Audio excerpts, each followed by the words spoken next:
এই ভিডিঅ'টো আছিল বহাগৰ 14 তাৰিখৰ চিলাৰায় ভৱনৰ প্ৰথম খুঁটা যাত্ৰা। আজিৰ ভিডিঅ'টো অলপ বেলেগ ধৰণৰ।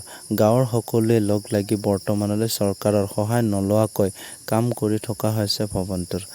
ৰাইজে লগ লাগি যদি কিবা কাম কৰিম বুলি ভাবে আৰু যদি কৰি থাকে, সেয়া যি কামেই নহওক কিয় সকলোৱে একগোট থাকিলে সকলো কামে সহজ। তাৰে এটা উদাহৰণ আজি আমাৰ গাঁৱত। প্ৰথম খুঁটা যাত্ৰা কৰাৰ পৰা মাটি ভৰোৱাৰ পৰা ওপৰলৈকে ৰাইজৰ সহযোগত কাম প্ৰায় সম্পূৰ্ণ হ'বলৈ গৈ আছে। গোটেই কাম সম্পূৰ্ণ হোৱাৰ পিছত আকৌ এটা ভিডিঅ' আপলোড কৰিম। এই ভিডিঅ'টো স্মৃতি হিচাপে সাঁচি ৰাখিলোঁ ইউটিউবত।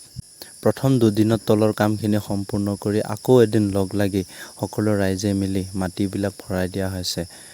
সকলোৱে নিজৰ নিজৰ কামত ব্যস্ত হৈ আছে আৰু মই মোবাইলেৰে ভিডিঅ' কৰাত ব্যস্ত হৈ আছোঁ। সকলোৱে হাঁহি ধেমালিৰে কামবিলাক কৰি যাই আছে।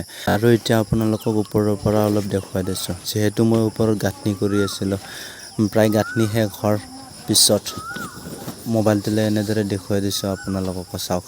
কামটো বাৰু ভাল হৈছেনে? ঘৰটো বাৰু ভাল হৈছেনে? জনাবচোন। ভিডিঅ'টো সম্পূৰ্ণকৈ চোৱাৰ বাবে ধন্যবাদ।